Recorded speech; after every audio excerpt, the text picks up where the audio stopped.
Hello friends, কেমন আছেন সবাই? আশা করি সবাই ভালো আছেন, আমিও ভালো আছি। প্রতিদিনের মতো আজকেও জিমে চলে আসছি। আজকের ওয়ার্কআউট ছিল লেগস আর শোল্ডার। প্রথমেই লেগস দিয়ে শুরু করেছি। 3 সেট করে 16 থেকে 17টা রেপস মারবেন।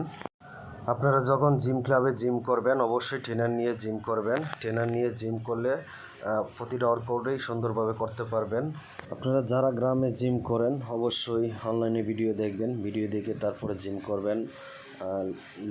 লেগসের সাথে কী মারবেন, তারপরে চেস্টের সাথে কী মারবেন, এগুলা ভিডিও দেখবেন, ভিডিও দেখে তারপর আস্তে আস্তে জিম করার চেষ্টা করবেন। আর জিম সবার জন্য, জিম করলে নিজেকে খুব স্মার্ট লাগে, খুব ভালো লাগে। ফ্রেন্ডস, আপনারা ভালো থাকবেন, সুস্থ থাকবেন, আপনাদের জন্য দোয়া করি। আর আপনাদের যদি কোনো কিছু জানার ইচ্ছা থাকে অবশ্যই ভিডিওর নিচে কমেন্ট করবেন, কমেন্ট করে জানার চেষ্টা করবেন। কে কোন ওয়ার্কআউট করবেন অবশ্যই আমার কাছে জানার চেষ্টা করবেন। ধন্যবাদ।